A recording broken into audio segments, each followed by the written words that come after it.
Dalam puji dan syukur kehadirat Allah Subhanahu wa taala yang telah mempertemukan kita hari ini dalam keadaan sehat walafiat. Tak lupa salawat dan salam kepada junjungan kita Nabi besar Muhammad.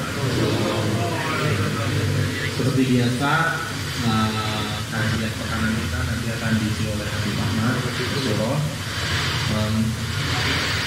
membahas tentang kitab Bidayah.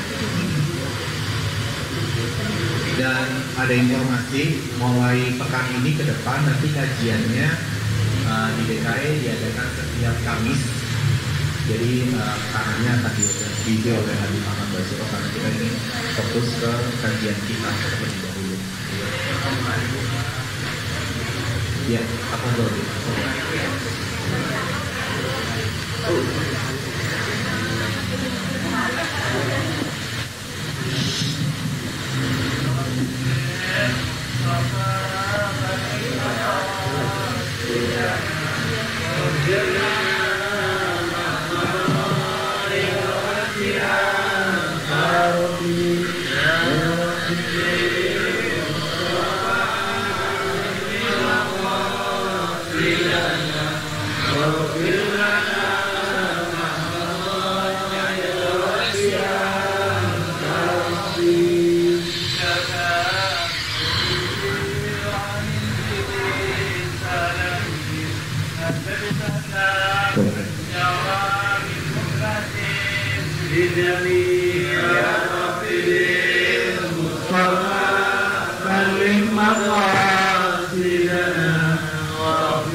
Bismillahirrahmanirrahim.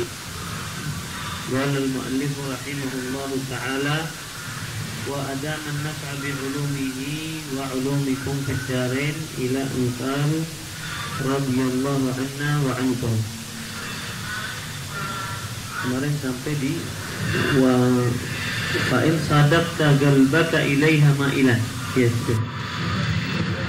Fa'in sadaqta qalbaka ilaiha ma'ilan wa nafsaka biha mutawi'atan wa laha qabilah fadunaka tatallu'a ila nihayat wa taghalghula في بحار العلوم وإن صادفت قلبك عند مواجهتك إياها بها مسوفا وبالعمل بمقتضاها مماطلا فاعلم أيها الطالب أن نفسك المائلة إلى طلب العلم هي النفس الأمارة بالسوء وقد انتهضت مطيعة للشيطان اللعين ليدليك بحبل غروره فيستدرجك بمكيدته إلى غمرة الهلاك وقصده أن يروج عليك الشر في معرض الخير حتى يلحقك بالأخسرين أعمالا الذين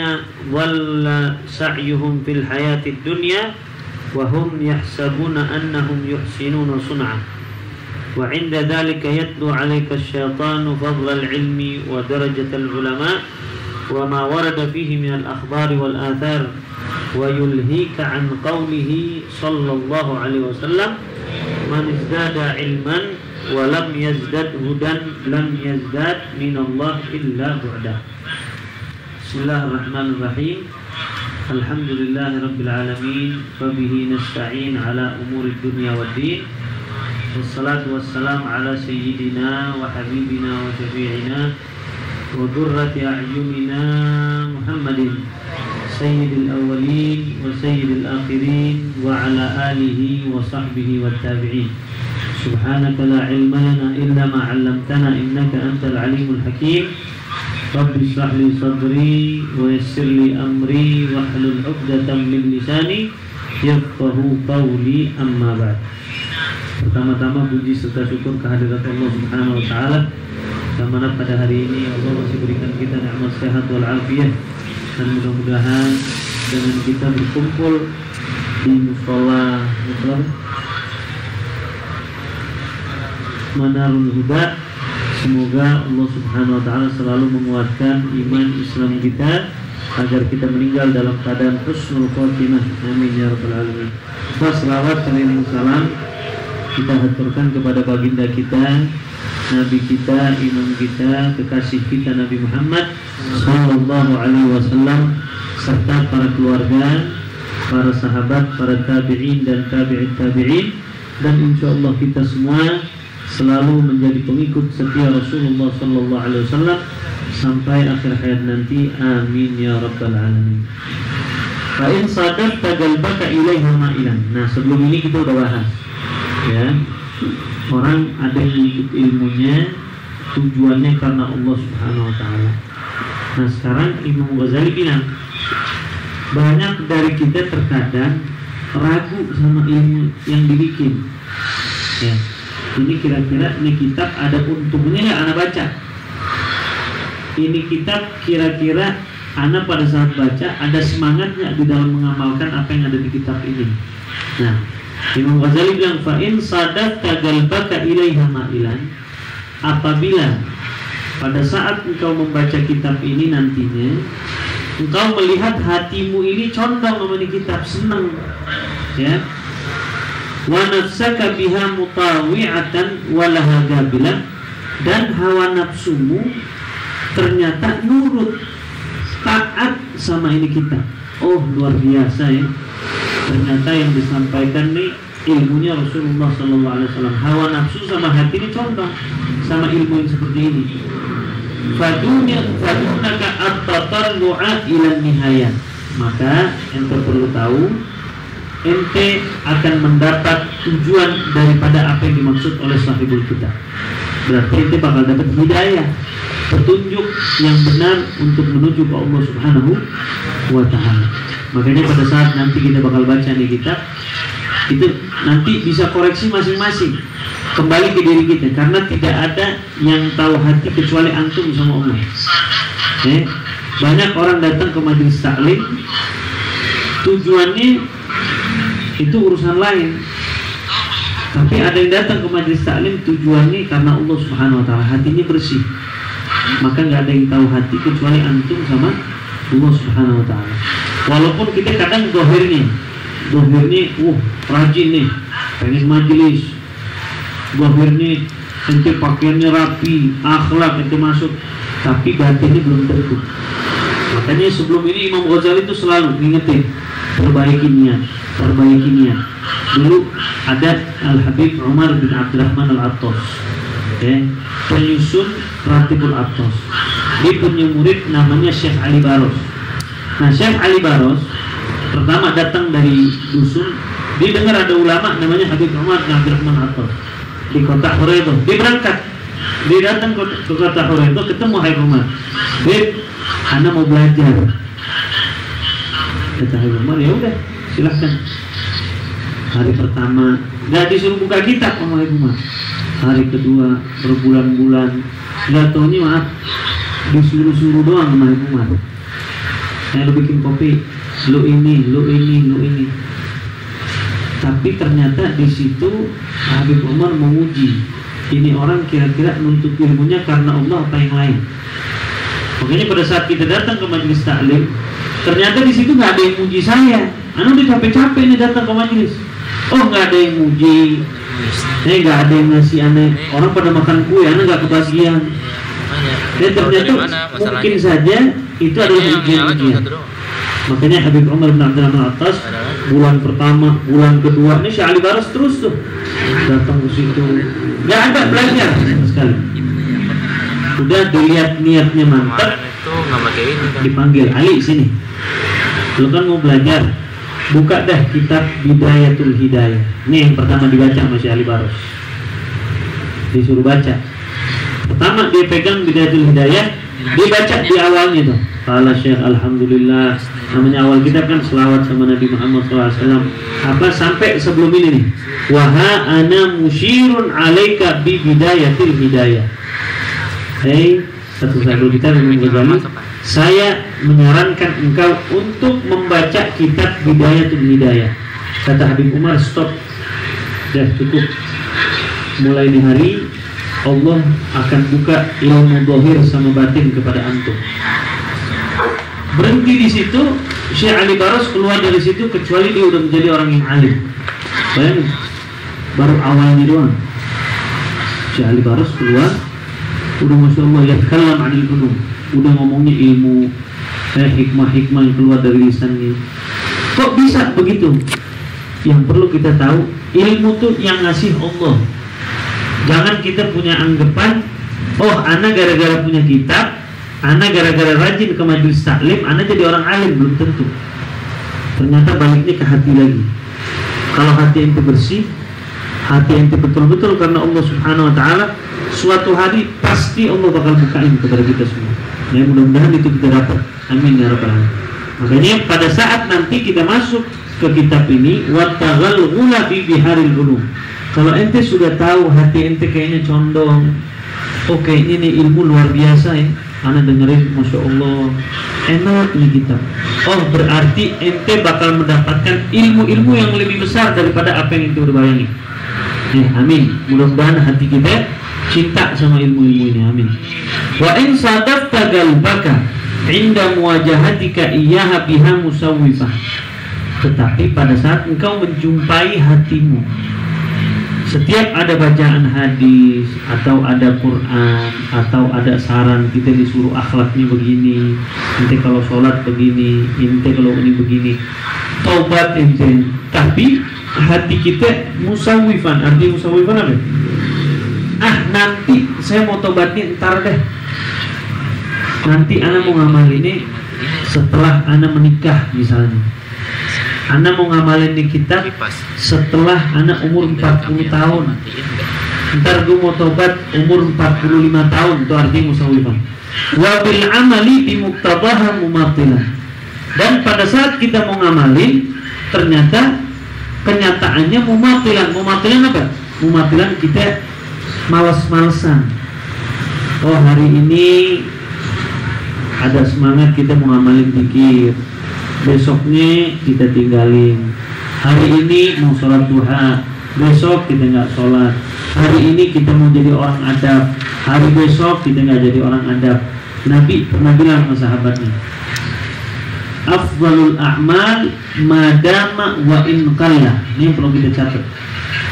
Sebaik-baiknya amal, kata Rasulullah, adalah sesuatu yang istiqomah walaupun nilainya sedikit. Contoh, nanti di kitab ini bakal banyak tuh ada hadis-hadis Rasulullah SAW bilang perbanyaklah sholat. Akhirnya pada saat kita dengar para tabi'in, sahabat-sahabat Nabi, itu ada dari mereka kalau malam sholatnya 1000 rakaat setiap malam.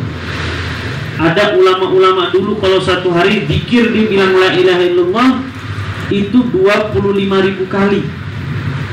Berarti kadang kita nih setan tuh nggak berhenti, langsung bilang lo amalin, ikutin. Nah ente pemula, Nabi bilang amal yang paling afdol itu yang istiqomah walaupun sedikit. Berarti gimana? Ente lihat orang yang sholatnya 1000 rakaat, ente jangan 1000 rakaat. Kenapa? Namanya pemula, takut kaget. Berarti gimana? Ente 2 aja dulu istiqomahin. Itu lebih afdol daripada 1000 rakaat tapi ditinggal. Nabi bilang sama sahabat, la takun kafulan, hei sahabat-sahabatku, jangan kalian menjadi seperti fulan. Kenapa ya Rasulullah si fulan tuh? Karena yaqumul lail fatarakahu, dia dulu rajin bangun malam, tahajudnya rajin tapi ditinggal habis itu. Sama seperti kalau istilahnya Imam Ghazali, seperti batu yang besar.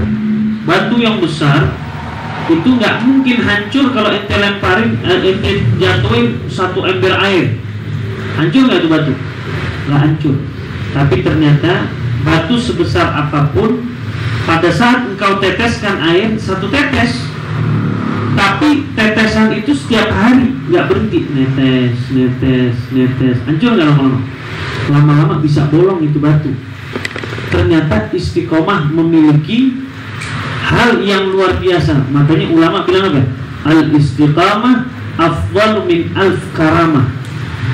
Orang yang istiqomah itu lebih afdal daripada 1000 keramat yang kita lihat. Ada 1000 keramat, orang bisa jalan di atas air, bisa terbang, bisa begini, keramat. Dan sesuatu yang di luar akal kita, dia bisa. Tapi kalau itu istiqomah, ternyata lebih afdal daripada 1000 keramat yang seperti itu.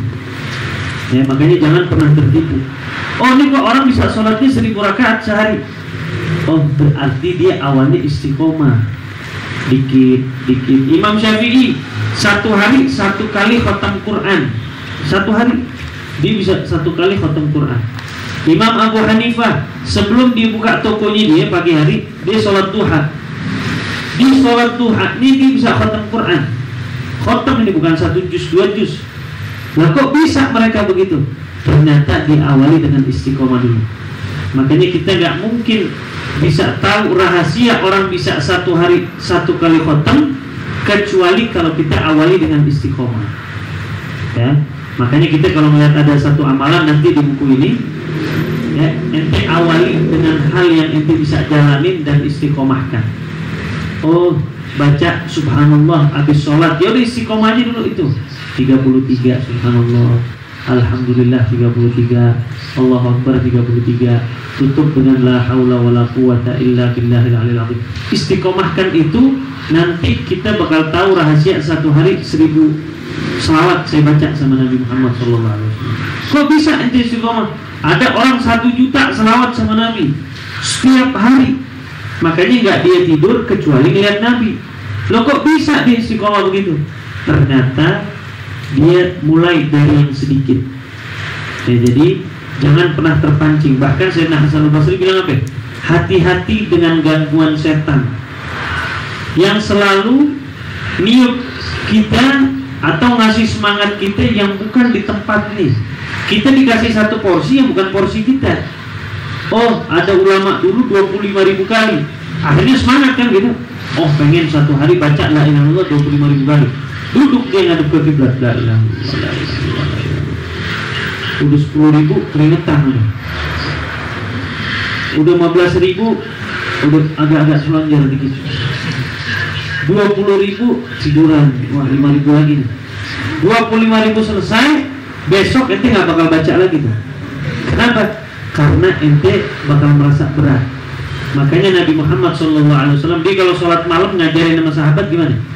Karena Nabi SAW yusalli bil-lail mathna. Artinya mathna apa? 2 rakaat Nabi, 2 rakaat salam dulu Nabi. Bukan Nabi gak bisa sholat 1000 rakaat. Nabi itu adalah orang yang paling bertakwa sama Allah Subhanahu Wa Taala. Nabi pernah puasa 3 hari 3 malam, puasa wasal. Wasal artinya apa? Maghrib pun gak ada makan.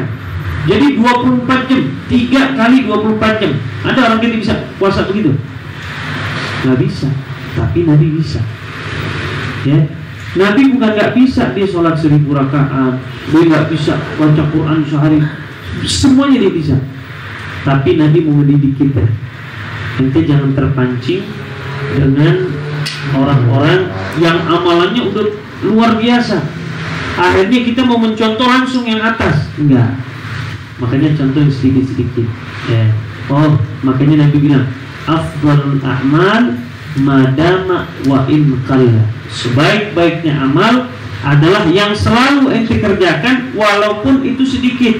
Ana mau baca Quran Habib, 1 hari 1 juz. Jangan. Kenapa kok jangan?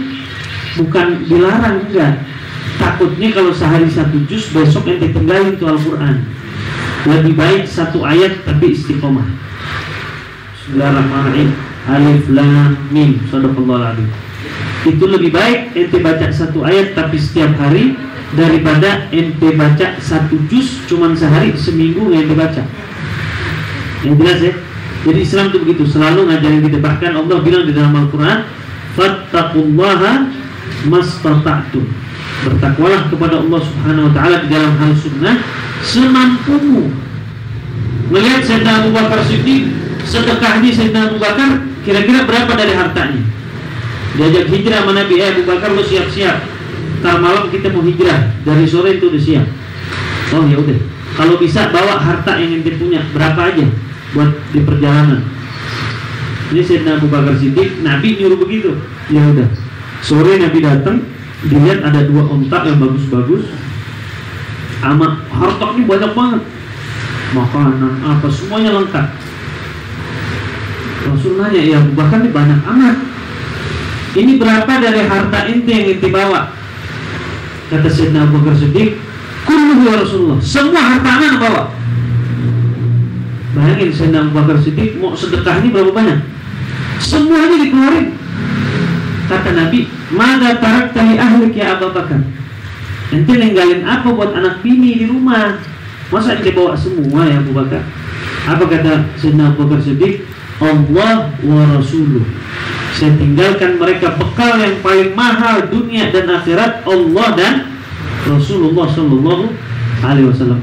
Orang sekarang sok-sokan, diajak dokter Asad ke Sukabumi, ayo ente kalau punya bekal bawa dah berapa aja, kita ini mau berjuang, mau dakwah. Oh begitu, siap. Besok mobilnya penuh, duitnya dibawa semua, berangkasnya dibawa semua. Kita lu banyak amat bawa. Tinggalin apa buat anak bini lu? Allah wa Rasuluh. Wah, kira-kira bini kita gimana tuh? Kalau nggak dijemput nanti lu nggak usah dakwah sini, mendingan lu di rumah. Jadi begitu. Kadang setan tuh bisikin kita. Akhirnya kita sedekahkan semua, besoknya kita fakir. Akhirnya kita kufur sama Allah Subhanahu Wa Taala. Lah terus saya mau jadi seperti Sayyidina Abu Bakar gimana? Ente yang mampunya itu berapa? Jangan banyak-banyak dulu. Oh, ana mampunya cuma 10.000 sehari. Ya udah, keluar. Ana mampunya cuma 2.000. Silahkan keluarkan. Yang penting ente biasakan diri ente untuk dermawan dulu. Lama-lama ente bakal ngerasain 1 hari ente bakal mengeluarkan jutaan rupiah ente keluarkan di jalan Allah Subhanahu Wa Taala. Tanpa berasa entenya senang. Makanya ulama-ulama dulu seperti Syekh Abu Bakar bin Salim, kita kalau lihat kisahnya, 1 hari dibagi-bagi, setiap hari dibagi 1000 roti ke orang kampung setiap hari, dan rotinya dibikin sendiri, 1000 dibagi. Sayyidina Ali Zainal Abidin itu setiap pagi orang-orang kampungnya dia kalau buka pintu di pagi hari, apa yang ditemuin? Makanan buat 1 keluarga, beras. Gak nunggu COVID dulu, ada tuh. Setiap hari itu ada. Bisa dia sedekah begitu. Kenapa? Karena dia membiasakan dirinya sedikit demi sedikit. Makanya hawa nafsu dibilang sama Imam Busiri apa? Wa nafsu katifli syabba ala hubbir ridha wa in taftimhu yanfatim. Hawa nafsu itu ternyata seperti anak bayi. Yang mana anak bayi tadi, kalau ente nggak sapih dia bakal terbiasa tuh nyusu sama ibunya sampai dia dewasa. Tapi ada kalanya hawa nafsu ente latih, sama seperti bayi. Sudah sampai 2 tahun atau setahun setengah, oh ini nggak bisa nih nyusu terus nih, harus anak latih dia biar nyusu botol misalnya, atau biar dia makan. Gimana caranya? Dilatih, kasih yang pahit. Dia nyobain pahit, wah lebih enak lagi nih susu mama saya nih. Akhirnya ditinggalkan. Hawa nafsu juga begitu. Kalau ente biasakan dia di dalam kebaikan, lama-lama satu kebaikan ente tinggalin kagak enak hidup. Oh, anak biasa sholat duha nih 2 rakaat. Satu hari nggak sholat duha, ya Allah, ada yang kurang nih hidup gue nih. Kenapa nih? Oh, ente nggak sholat duha. Begitu juga, ente biasa puasa Senin Kemis, udah kebiasaan, udah istiqomah, ente tinggalin puasa Senin Kemis, kayaknya berat. Nah, ini udah berhasil, berarti agama masuk ke dalam diri ente. Ya. Fa'lam ayyuhat talib wa bil amali bi muqtadaha mumathilan. Kalau ente di dalam mengamalkan nanti kayaknya berat, fa'lam, maka ketahuilah ayyuhat talib, wahai penuntut ilmu, anna nafsakal ma'ilata ila talabil ilmi hiya nafsul ammaratu bisu, bahwa hawa nafsumu yang sudah mendorong engkau datang ke majelis taklim capek-capek, tapi ente gak mau ngamalin apa yang ada di ilmu yang ente dapat. Maunya apalan doang, misalnya, oh anak tahu tuh hukum ini begini, hukum ini begini, ini harus begini, adab tuh harus begini, tapi hawa nafsu ente kagak mau ente ngamalin, maka ente sudah memiliki an-nafsul ammarah bisu. Ente punya hawa nafsu berarti buruk. Ente harus perbaikin tuh hawa nafsu. Kenapa? Karena ini ilmunya Allah. Masa ilmu Allah ente tolak? Masa ilmu yang dibawa oleh Rasulullah SAW ente nggak senang? Oh, ente suruh sholat, sholatnya yang khusyuk, ente nggak mau, mending anak sholat kagak khusyuk. Ente suruh puasa, puasanya yang jadikan puasa itu bukan hanya puasa lapar haus saja, tapi ente jauhkan juga yang batin-batin. Ente harus bersih, hati ini gak boleh ngomongin orang, gak boleh bohong, gak boleh sumpah palsu dan yang lainnya. Oh, ente gak mau masa bodoh, yang penting gue puasa. Oh, berarti hawa nafsu ente ini masih buruk. Dikasih tahu kebenaran, ente gak mau. Nah, itu begitu. Wa qad intahadat muti'atan lisyaitanil la'in, dan hawa nafsu ente sudah betul-betul taat patuh kepada syaitanul la'in. Ya, karena hawa nafsu ini pertama setan tuh ganggu kita. Jangan sholat, jangan sholat, jangan sholat. Pada saat ente nggak sholat, hawa nafsu itu ente sudah terpengaruh dengan setan. Ente ditinggal sama setan tuh. Sisanya hawa nafsu ente doang udah sekarang. Makanya Nabi pada saat melihat sahabat Nabi Muhammad SAW pulang dari peperangan, mereka pulang dari peperangan capek, banyak yang berdarah-darah, banyak yang meninggal di peperangan. Nabi bilang, kalian baru saja pulang dari peperangan yang kecil. Ajib. Sahabat bilang, ya Rasulullah, gad matu minna, banyak yang mati dari kita, banyak yang berdarah, banyak yang hilang hartanya. Terus perang apa yang lebih besar daripada peperangan seperti itu ya Rasulullah? Maka apa kata Nabi? An-nafsul ladzi baina jambain, melawan hawa nafsu yang ada di dalam dirimu itu lebih berat daripada kita perang melawan musuh. Ada orang Yahudi, dikisahkan, ada seorang Yahudi, ini Yahudi luar biasa. Luar biasanya apa? Dia orang sakit apa aja dipegang sembuh.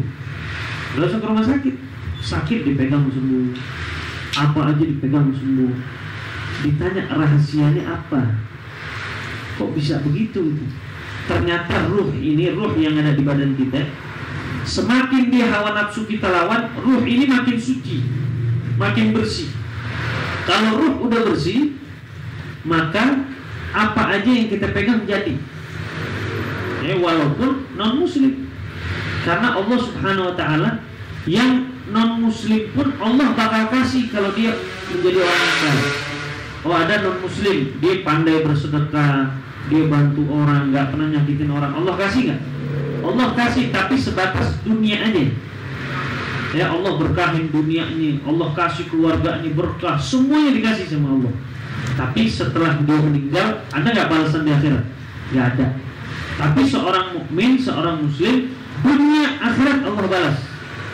Nah ini Yahudi tadi, akhirnya seorang muslim bilang, wah ini berbahaya nih Yahudi.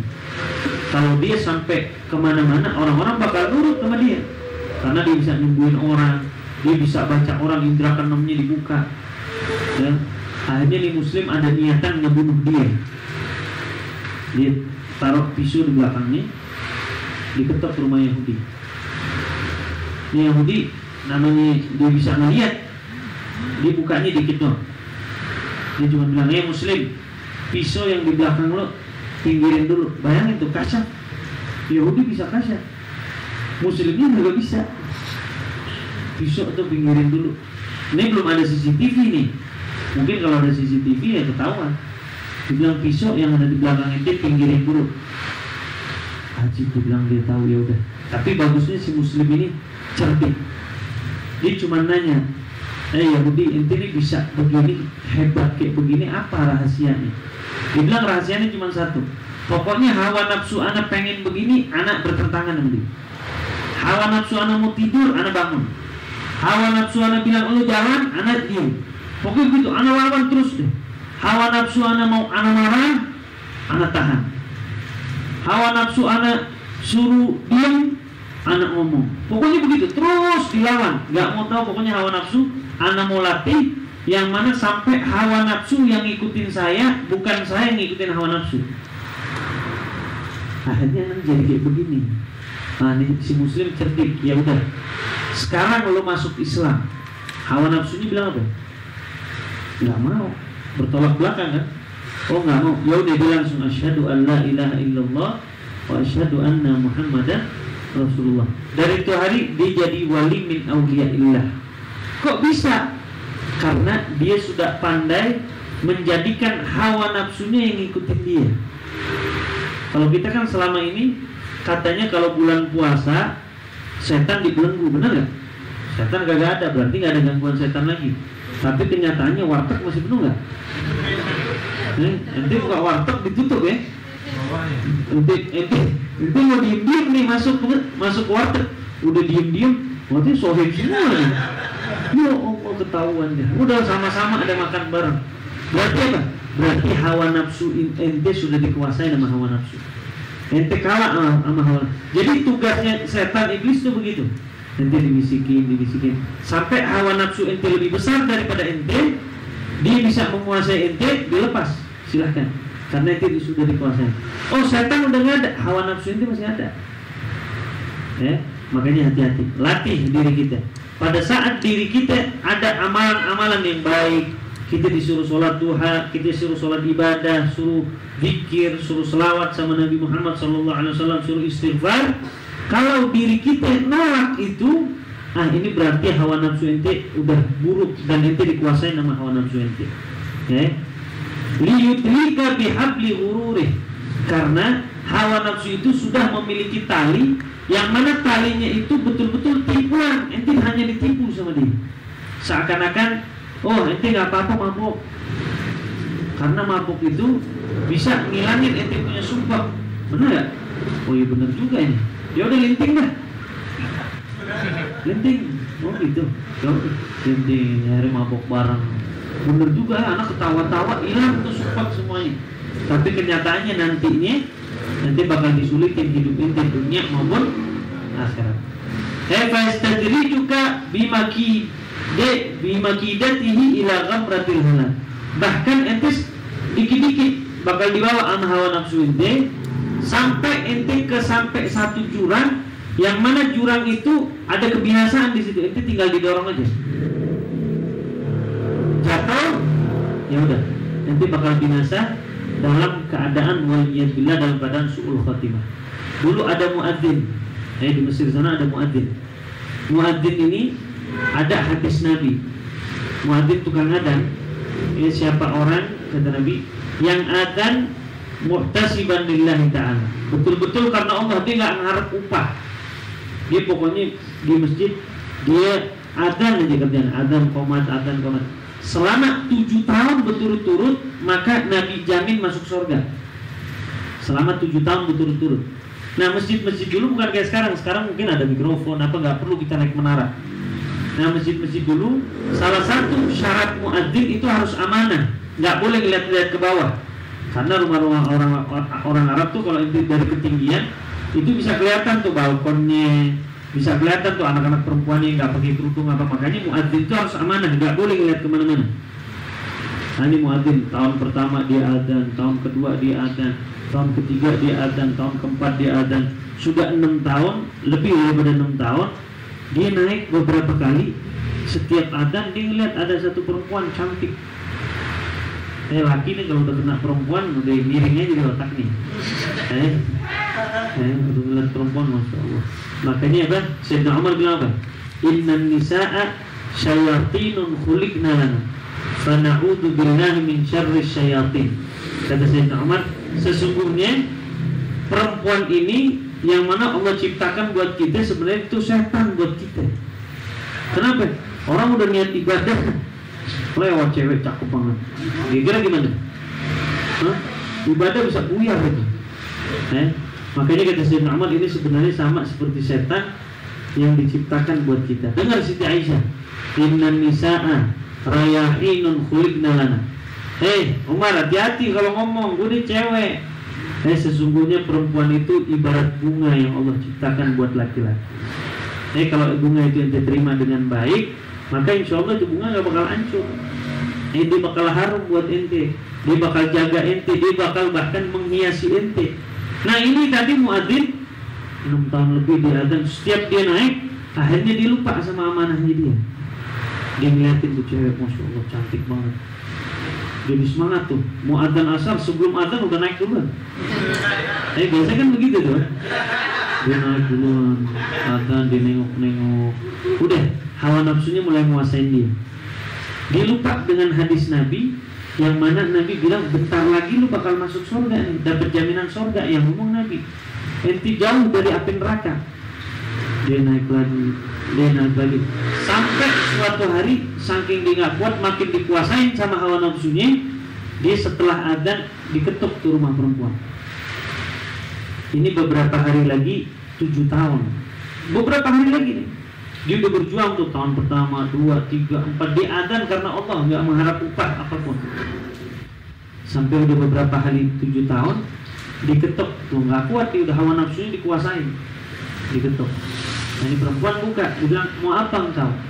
Dia bilang, saya menginginkan apa yang diinginkan laki-laki terhadap wanita. Kata dia, ya udah, tapi syaratnya satu. Ternyata perempuan ini Yahudiah. Dia bilang syaratnya satu, nanti keluar dari Islam. Karena udah dikuasai nama hawa nafsu, dia sudah di ujung dah, di ujung jurang, yang mana jurang itu dapat membinasakan dia. Ya udah, dia bilang hari ini saya kufur sama Allah Subhanahu wa taala. Ya udah, silahkan masuk, kata tuh perempuan. Pertama dia ngelangkah, ada batu, dia tergelincir, jatuh, meninggal dalam keadaan su'ul khatimah. Dia meninggal dalam keadaan kufur. Tahun pertama, tahun kedua, tahun ketiga dia adzan muadzin. Luar biasa amalnya sama Allah Subhanahu wa taala. Tapi karena dia ngikutin hawa nafsu sekali, ngikutin hawa nafsu 2 kali, ngikutin hawa nafsu 3 kali, sampai dikuasai sama hawa nafsunya, waliyadbillah, akhirnya dia dibinasakan sama Allah Subhanahu wa ta'ala, waliyadbillah. Makanya Sayyidina Ja'far Shadiq bilang apa? La tastahgiranna du maksiatin, jangan pernah menyepelekan maksiat sekecil apapun. Oh, ini maksiat, nggak apa-apa. Misalnya ngeliat cewek nggak pakai kerudung, nggak apa-apa, ini dosa kecil kali. Yang ngeliat cewek pakai nafsu, dosa kecil, nggak apa-apa itu, dosa kecil. Kenapa? Karena Sayyidina Ja'far bilang apa? Jangan pernah menyepelekan maksiat sekecil apapun, karena siapa tahu di situ ada murkanya Allah Subhanahu wa taala. Kalau di situ udah ada murka Allah, selesai. Kalau itu maksiat, ya udah, ente benci. Walaupun kadang kita bermaksiat. Makanya Nabi bilang di dalam satu hadis, Allah tidak akan pernah bosan memaafkan hambanya. Walaupun dalam satu hari ente maksiat 100 kali, terus ente tobat sama Allah Subhanahu wa taala, Allah gak pernah putus asa. Allah bakal terima tobat ente kepada Allah Subhanahu wa taala. Gak ada terus Allah bilang, lo tobat nih hari, gak gue terima, lo kebanyakan dosa, udah. Enggak. selagi ente mau kembali sama Allah Subhanahu wa ta'ala, walaupun satu hari ente maksiat 100 kali, bukan berarti maksiat boleh. Selama ente mau tobat sama Allah dan kembali kepada Allah Subhanahu wa ta'ala, Allah bakal buka pintunya lebar-lebar buat orang yang mau kembali kepada Allah Subhanahu wa ta'ala. Jadi semoga Allah ngampunin dosa kita semuanya. Amin ya rabbal alamin. Wa qasduhu ayyurawwija 'alaika syarra fi ma'radil khair. Dan setan itu atau hawa nafsu yang buruk itu, qasduhu, maksudnya dia apa?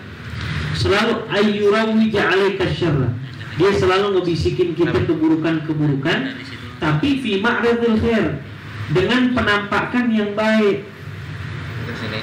Ente datang ke majelis taklim, Masya Allah bagus tuh majelis taklim.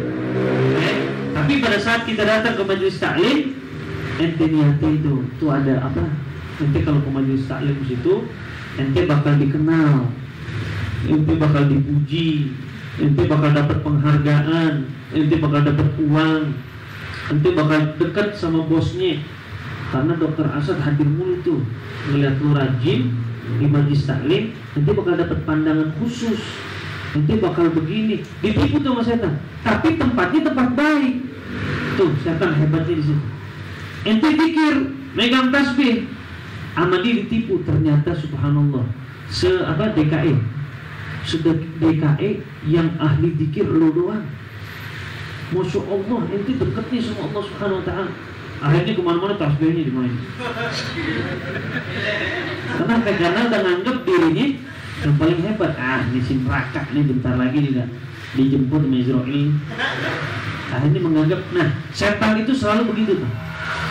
Kemaksiatan itu sama dia dibingkai sedemikian indah sampai kita ketipu. Oh ente sholat malam tahajud udah capek-capek bangun, ente dimasukin riak di dalam diri ente. Yang mana di malam itu nggak ada yang bangun kecuali ente. Akhirnya ente share ke teman-teman ente.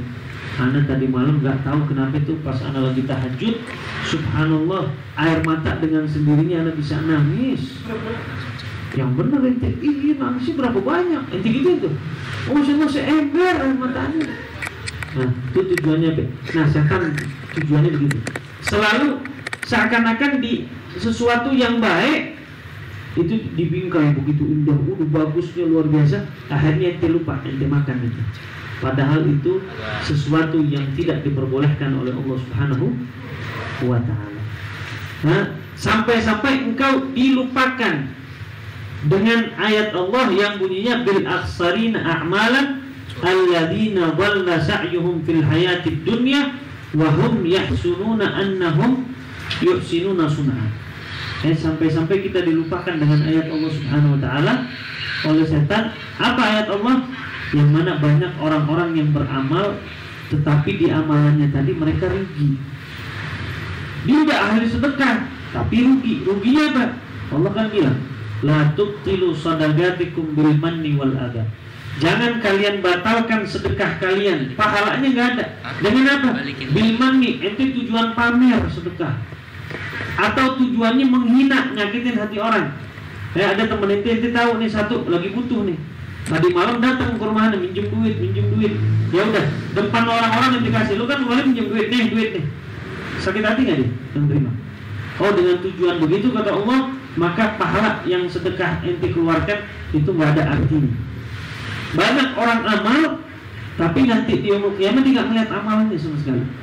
Bahkan Nabi pernah bilang, atadruna man huwal muflis? Kalian tahu nggak siapa orang yang bangkrut itu? Sahabat bilang orang bangkrut itu yang rumahnya banyak terus kebakaran ya Rasulullah. Kata Nabi bukan. Yang hartanya banyak terus dirampok ya Rasulullah. Bukan. Yang punya duit banyak terus duitnya terbakar ya Rasulullah. Bukan kata Nabi. Al-muflis alladhi ya'ti yawmal qiyamah bi a'malihi wa sadaqatihi wa salatihi wa sawmihi. Yang nanti datang di yaumul qiyamah itu orang muflis. Yang bangkrut itu siapa kata Nabi? Yang nanti di yaumul qiyamah dia datang dengan amalnya yang banyak. Dia ahli sholat, ahli tahajud, ahli sholat duha, ahli gabliyah, ba'diyah, sholatnya di masjid, puasanya Senin Kemis, sedekahnya banyak, luar biasa. Tapi kata Nabi, fagat syatama fulan, Tapi dia ahli ibadah betul, tapi dia bertujuan lain, ada riyaknya, ada caci maki orang. Nah, dia mau masuk surga nih, tinggal 1 jengkal dia masuk surga. Ternyata ada orang bilang, ya Allah, ini orang di dunianya pernah nyakitin aneh. Nah, terus gimana? Ini kan udah di akhirat, maafin aja. Enggak ya Allah, amalan dia banyak, pahalanya banyak ya Allah. Saya minta aja pahalanya sedikit, yang sesuai dengan dosa yang pernah dibilang mana. Ya udah diambil sedikit. Ada orang lagi datang minta lagi, dikasih, sampai amalannya habis. Yang tadinya penuh dengan pahala, akhirnya tidak ada amal apapun. Allah kesian, udah masukin dah ke surga. Ternyata masih ada lagi yang pernah sakit hati sama kita. Ya Allah, dia pernah gibahin anak di dunia, pernah gunjingan di dunia, pernah nyakitin anak di dunia, pernah tanah main jengkalin aja, main ambil aja di dunia. Terus kata Allah, ini udah gak punya pahala, ente mau apa dari dia? Anak punya dosa, ya Allah, kasih ke dia. Akhirnya dosanya diambil, diberikan kepada orang yang tadinya pahalanya banyak. Yang tadinya dia 1 gunung isinya pahala, berubah menjadi 1 gunung isinya dosa kepada Allah Subhanahu wa ta'ala. Kok bisa begitu? Makanya Nabi bilang, orang yang seperti itu adalah orang yang muflis, atau orang yang bangkrut, waliyadillah. Makanya Islam itu jaga semuanya. Kayak kita ahli ibadah, jaga juga ikhlas ente sama Allah Subhanahu wa ta'ala. Ente ahli sholat, jaga juga keikhlasan ente sama Allah Subhanahu wa ta'ala. Di pagi hari ente ketemu sahabat ente, jaga juga lisan ente, jaga juga tangan ente, jaga juga diri ente. Jangan sampai gara-gara ente hanya lisan aja. Makanya ulama-ulama bilang apa? Innal lisana lahu jirmun saghirun walahu jurumun kabirun. Jirmun, jurumun, sama hurufnya, tapi maknanya beda. Sesungguhnya lisan itu memiliki bentuk yang kecil, tapi lisan itu dampaknya besar. Kalau ente pakai itu lisan dengan kebaikan, maka ente bakal dapat surga dari Allah Subhanahu wa ta'ala. Tapi kalau lisan itu ente pakai dengan hal-hal yang buruk, maka ente juga bakal dapat neraka dari Allah Subhanahu wa ta'ala, waliyadillah. Maka mudah-mudahan Allah memperbaiki diri kita di dalam menuntut ilmu.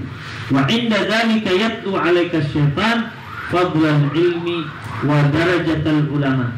Nah, pada saat itu akhirnya setan bisikin kita. Bisikin apa? Ente nuntut ilmu tuh kebaikannya besar loh. Martabatnya ulama tuh besar loh. Hebat ente kalau gitu bisa jadi ulama. Tapi dengan tujuan urusan-urusan dunia.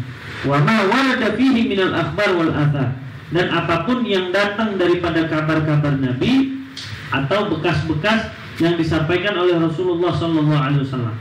Jadi peninggalan Nabi kita dibisikin sama setan, rajin lo ke majelis taklim. Tapi kita dilupakan juga dengan yang riya tadi. Akhirnya ada riya, ada tujuan supaya dipuji, ada tujuan-tujuan yang lain.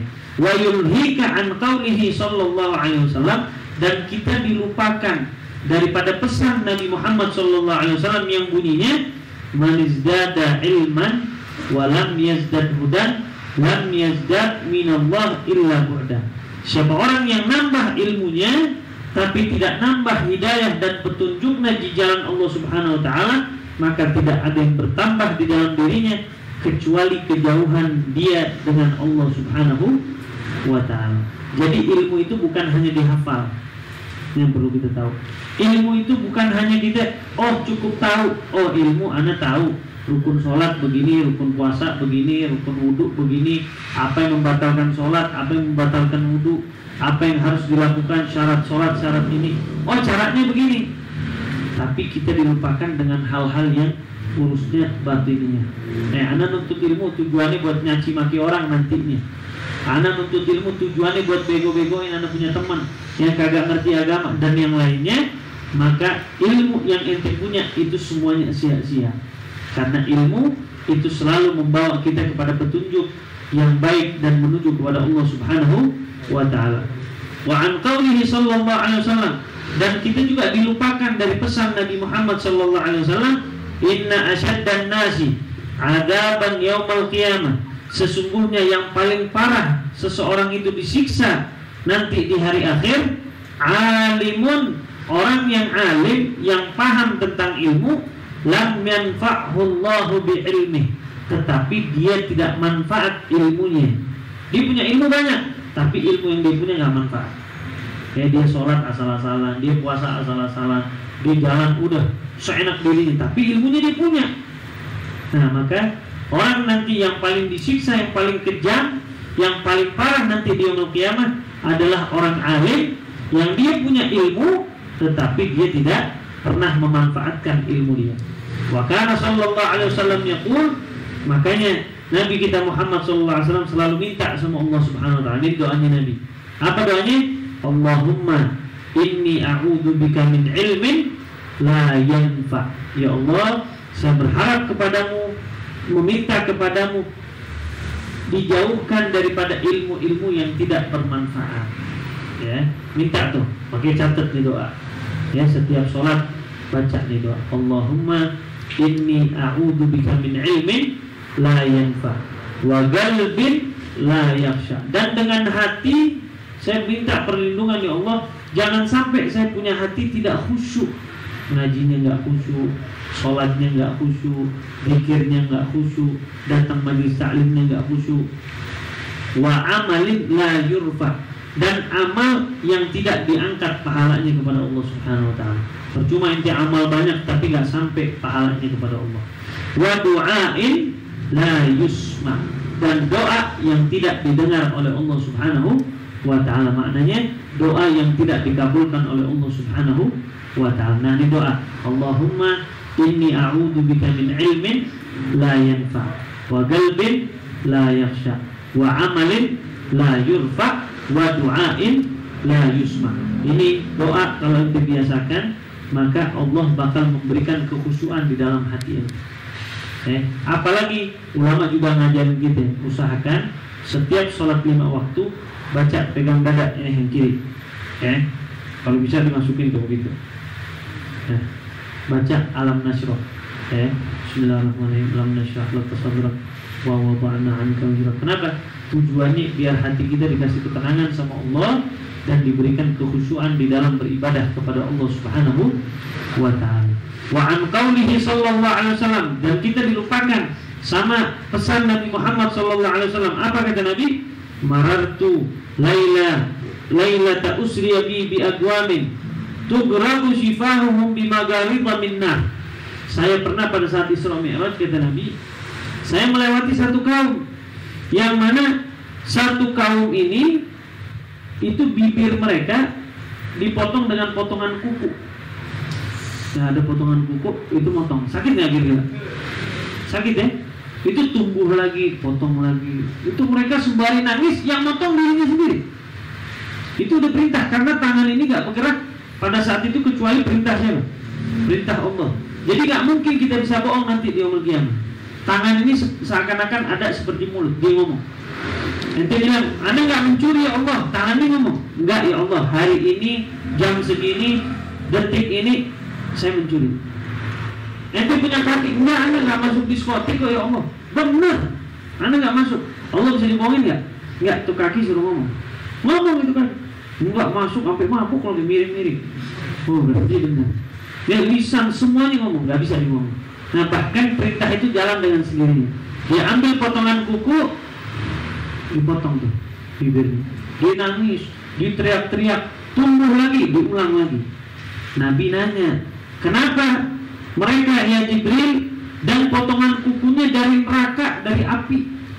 Ya, pertama sakit dipotong, habis itu bayangin dibakar lagi. Waliyadillah. Faqultu man antum? Saya bertanya, siapa mereka? Kalau maka mereka mengatakan, kunna na'muru bil khair wala na'ti. Kita di dunianya suka merintahin orang untuk berbuat baik. Sholat loh, tapi kita ini nggak sholat.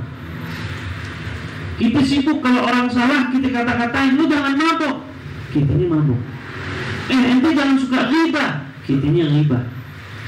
Suka ngelarang orang begini, kita ini ngelakuin. Nanti dia yaumul qiyamah nanti bakal digituin sama Allah Subhanahu wa ta'ala. Ingat, Allah gak pernah tidur, Allah gak pernah ngantuk, Allah gak pernah lalai begitu. Setiap detik kita, setiap napas kita, itu Allah tahu. Ente jangan sibuk ngasih tahu orang, diri ente lupa kasih tahu. Ya. Banyak orang sekarang begitu, sibuk nyeramahin orang, ente begini, ente begini, ente begini. Gak taunya itu orang pulang, gue yang mabuk. Awas lo ngadu ayam nih. Besok gak tau di rumahnya dia ada ayam jago bagus banget. Dia ngadu. Nah ini hati-hati. Ya. Nanti dia menjawab bakal dibalas sama Allah Subhanahu Wa Taala. Wa nanha 'anil syarri wa na'ti. Dan kita mencegah orang jangan berbuat buruk, tapi kita berbuat buruk. Kita ajak orang berbuat baik, kitanya nggak berbuat baik. Kita cegah orang berbuat buruk, kitanya melakukan keburukan, waliyadillah. Makanya ilmu itu carilah ilmu yang bermanfaat, yang bisa kita amali, yang bisa menjadikan ilmu tadi mendekatkan kita dengan Allah Subhanahu wa Ta'ala. Fa iyyaka ya miskinu an tud'ina li tazwirihi. Maka hati-hati engkau wahai orang miskin, engkau tertipu dengan tipuan-tipuan setan tadi. Fa yudrika bihabli ghururih. Maka engkau bakal diberikan tali-tali yang dapat menipu engkau di dunia. Fawailun lil jahil haitsu lam yata'allam marratan wahidah. Maka celaka bagi orang bodoh karena dia enggak belajar, cuma sekali aja celakanya dia. Orang yang bodoh nih, dia enggak tahu, nanti disiksa sama Allah. Kenapa loh? Karena anak orang Badui, anak hidupnya di hutan, ya Allah, anak enggak tahu sholat wajib. Ya udah, disiksanya cuma sekali sama Allah. Kenapa? Karena dia bodoh. Wawailun lil alimi haitsu lam ya'mal bima 'alima alfa marrah. Tapi celaka bagi orang yang tahu ilmunya, sholat itu wajib, tahu, tapi dia nggak ngamalin 1000 kali siksaan dari Allah Subhanahu Wa Taala. Ya. Anak tahu ngomongin orang tuh nggak boleh, tapi ente ngomongin, maka dosanya bukan seperti orang bodoh yang ngomongin orang. Ente belajar, ente datang ke majelis taklim, ente punya ustaz, ente melakukan hal yang dosa, oh berarti nanti di yaumul qiyamah ente disiksanya bakal lebih banyak daripada orang yang bodoh, yang nggak tahu ilmu. Ya, tapi orang yang bodoh itu gimana?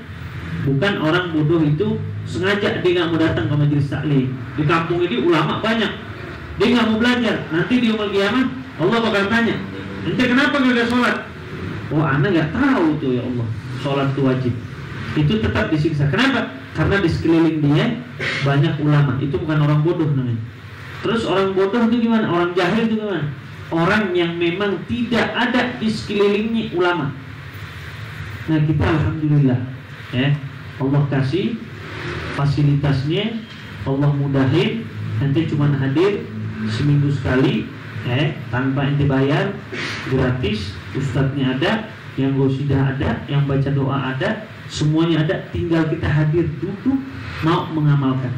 Insya Allah Allah jaga kita daripada perbuatan-perbuatan atau tipuan setan, biar kita betul-betul mengamalkan amal ini karena Allah Subhanahu wa Ta'ala. Wa'lam anna nasa, dan berhenti di situ. Wallahu a'lam bissawab. Tandain wa'lam anna nasa fi talabil ilmi ala thalathati ahwali. Insyaallah minggu depan. Ketahuilah sesungguhnya orang itu di dalam menuntut ilmu ada 3 macam. Kayak kita nih, di dalam menuntut ilmu itu ada 3 macam. Insyaallah minggu depan. Wallahu a'lam. Jazakumullah khairan. Masyaallah. Hari ini kita akan buka sesi tanya jawab buat teman-teman. Mungkin buat yang akhwat kalau memang mau disampaikan boleh secara tertulis. Buat yang ikhwan boleh langsung disampaikan. Silakan. Bagi yang mau menanyakan.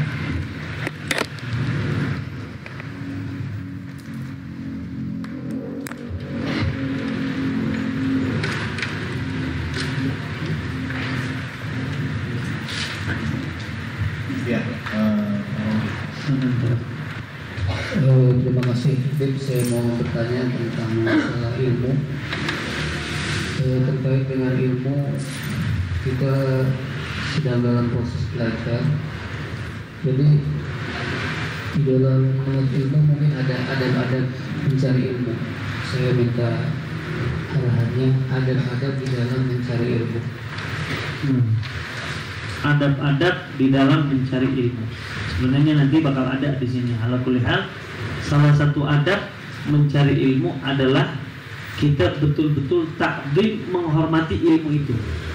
Maaf ya, salah satunya yang Anda lihat aja kitab-kitab yang kita pegang, usahakan jangan ente jajarkan sama ente punya kaki, karena kita nggak mungkin kita mendapatkan apa yang ada di dalam satu ilmu kecuali pada saat kita agungkan. Maka tidak bakal berkah kita punya ilmu kecuali kita agungkan ilmu itu sendiri. Kitabnya kita agungkan. Apalagi Al-Quran. Al-Quran kalau ditaruh di bawah hukumnya haram. Begitu juga apa-apa yang ada hadis Nabi di situ. Nah, di dalam kitab ini banyak gak hadis Nabi kira-kira? Banyak hadis Nabi, banyak doa-doa, banyak nama Allah Subhanahu wa taala. Kita harus agungkan. Nah, pada saat kita mengagungkan ilmu, maka yang kita agungkan itu sama aja kita mengagungkan Allah dan Rasulullah sallallahu alaihi wasallam. Ada satu cerita. Dulu ada satu orang lewat jalan di pertengahan padang pasir, dia nemuin siwak di jalan. Dia ngeliat ada siwak. Dia tahu ini siwak sunnahnya siapa? Sunnahnya Rasulullah sallallahu alaihi wasallam. Dia ambil itu siwak. Ada riwayat bukan siwak, ada kalimat Bismillahirrahmanirrahim di jalan. Kalau kita ngeliat ada Bismillahirrahmanirrahim. Ini diambil sama dia, dikasih minyak wangi, diwangiin, habis itu ditaruh tempat yang paling tinggi di atas lemari. Di malam hari dia mimpi ketemu Rasulullah sallallahu alaihi wasallam. Yang mana udah seakan-akan kiamat udah didirikan. Kiamat udah didirikan, ini orang lewat. Subhanallah, ini orang pada saat lewat, semua orang ngagungin dia, ngeliatin dia, disambut sama Nabi Muhammad SAW. Itu dibilang seakan-akan dia tuh wangi, harum. Ditanya sama Rasulullah, kenapa nih kok bisa begini? Karena engkau sudah mengagungkan ilmunya Allah di dunia, maka engkau bakal diagungkan nanti di hadapan Allah Subhanahu wa ta'ala. Jadi kalau kita mau dapat ilmu, yang pertama dan utama adalah agungkan ilmu yang kita mau cari. Kita agungin, rawat yang bagus. Nah, itu udah punya kitab masing-masing, taruh di rumah di tempat yang benar. Jangan pas pulang langsung melempar aja, nggak boleh. Udah selesai, lempar. Enggak, taruh di tempatnya yang bagus. Jangan itu cuma obat aja. Kalau obat kan tulisannya di bawah kan. Taruh di tempat yang sejuk. Untuk perhatiin itu obat tuh. Giliran kitab atau Al-Quran atau hadis Nabi ente nggak pernah rawat. Jadi supaya kita itu agungkan ilmu, maka ente bakal dimudahkan untuk mendapatkan ilmu dari Allah Subhanahu wa ta'ala. Allah.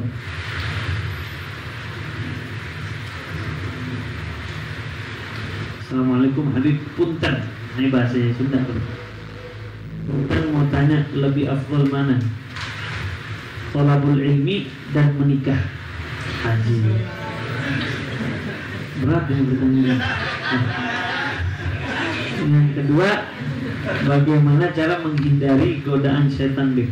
Yang ketiga, bagaimana caranya ikhlas? Nah, yang pertama, punten mau tanya, lebih afdal mana? Thalabul ilmi dan menikah. Ulama bilang dubihal ilmu bin nikah.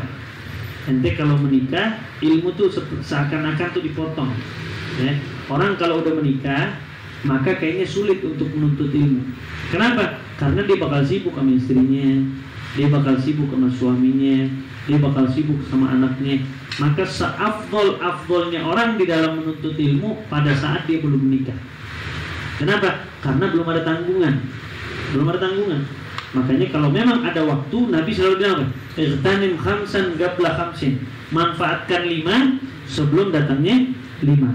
Waktu luangmu sebelum datang waktu sibuk cari perhatian sama istri, sama anak, akhirnya nuntut ilmunya jadi pada saat kita misalnya sibuk menuntut ilmu, kita akhirnya dapat fitnah. Fitnahnya apa? Datang ke majelis taklim pacaran, pulang misalnya pulang check-in yuk. Ini menuntut ilmu apa ini sekarang? Berarti ente syahwat ente sudah tinggi. Makanya Nabi bilang apa? Siapa orang yang udah ba'ahnya kuat, falyatazawwaj, nikah. Cari istri atau cari suami, ente menikah agar betul-betul bisa membantu ente jauh daripada maksiatnya Allah Subhanahu wa ta'ala. Jadi lihat keadaan, lihat kondisi. Kalau memang ente butuh betul-betul ya nikah.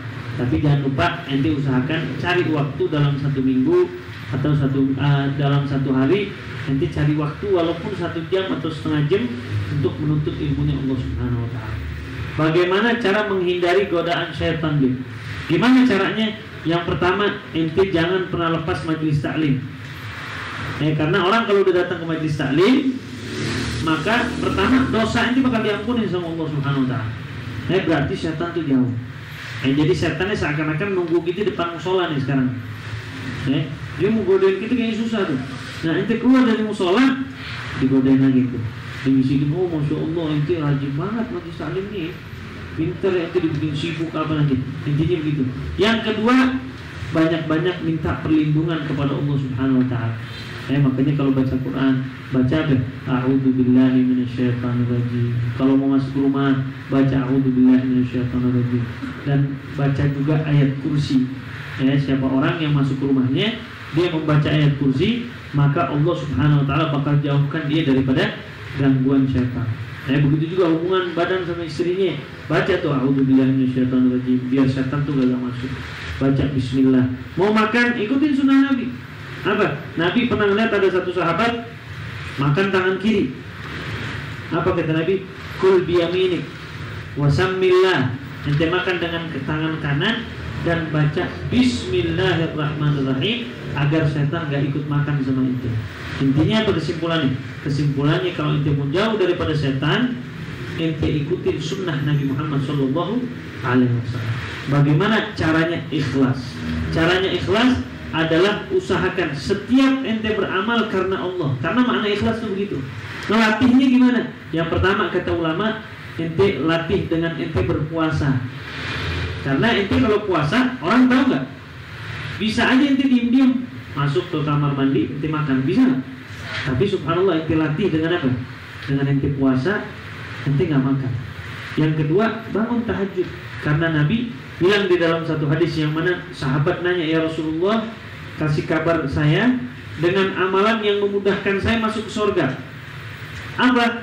Salah satunya wasalli bil-lail wan nasu niyam. Salatlah di malam hari pada saat orang-orang sedang tertidur. Ulama bilang itu orang yang seperti itu berarti, kenapa sih Nabi suruh salat kita malam diperbanyak? Karena itu lebih dekat kepada ikhlas kepada Allah Subhanahu wa ta'ala. Makanya itu kalau mau melatih diri ente supaya ikhlas, perbanyak puasa dan bangun malam untuk ibadah kepada Allah Subhanahu wa ta'ala. Bukan bangun malam malah bikin Indomie. Ya.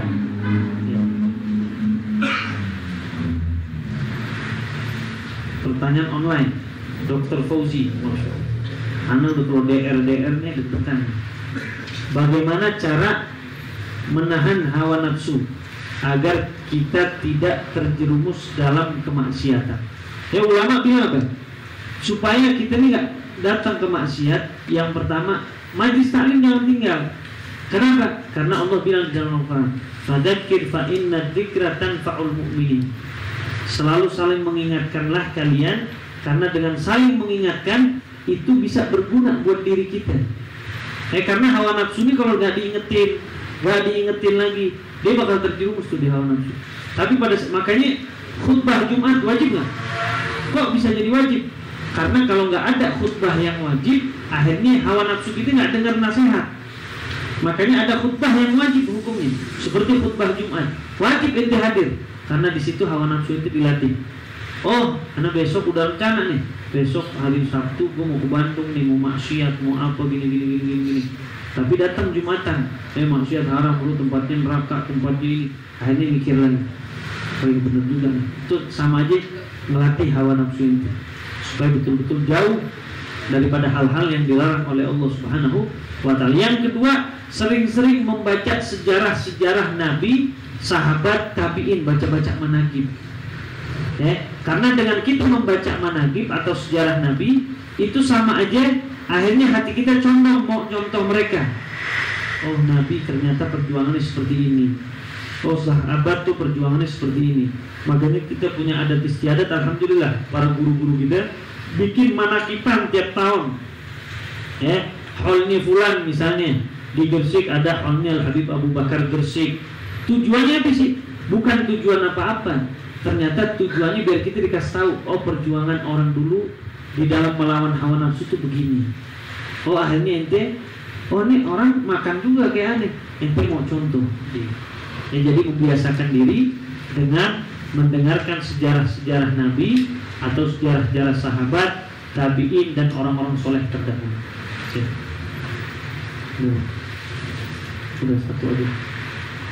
Ya, jazakallah. Buka pertanyaan lagi. Apa yang mau nanya? Kalau gitu, mana yang yang hidup orang yang berilmu, siksaannya lebih besar. Takutnya nanti dipersepsikan kita jadi takut. Pemahaman yang kurang baik. Padahal kan ilmu memuliakan di akhirat gitu. Maksudnya mohon dibantu dikuatkan. Maksudnya apa sih?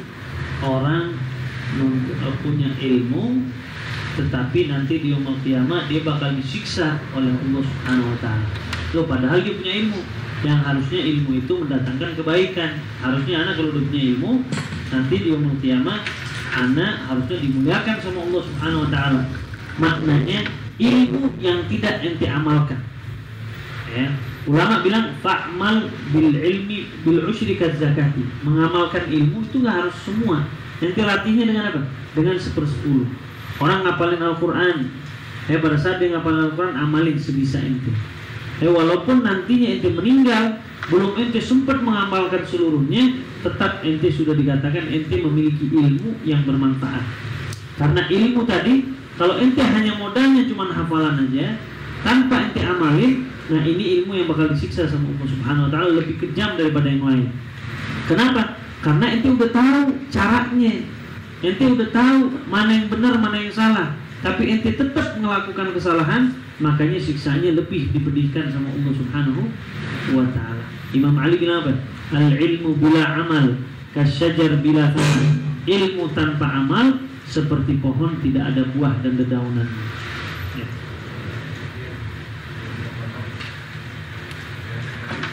Ini tes. Ya. Satu pertanyaan lagi. Silakan. Ya, Mas Sen, semoga silakan. Mohon izin nih. Bagaimana caranya ketika kita belajar saat itu juga kok ada yang mentok gitu, susah masuk gitu, misalnya. Karena kita lagi mendengar sesuatu kok kayak ada yang ngeblok gitu, itu apa yang harus dilakukan?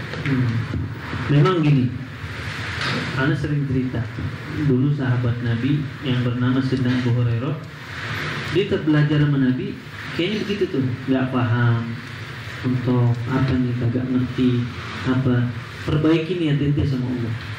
Ya, Nabi bilang innamal a'malu binniyat.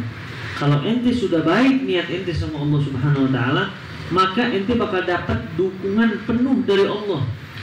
Suatu hari ente bakal diberikan pemahaman sama Allah Subhanahu wa taala. Memang di dalam menuntut ilmu itu seperti itu, godaan tuh ada aja. Wah, anak nggak paham. Wah, anak kok mentok. Itu Sayyidina Abu Hurairah begitu tuh. Ditanya sampai dibuat ejekan sama sahabat. Ente gimana sih nggak paham-paham? Sampai nanya, Nabi nanya, Abu Hurairah, ente paham nggak tadi yang saya sampaikan? Itu dia, Rasulullah, anak mentok nih, kagak paham. Ente ngomong apa? Anak gak pernah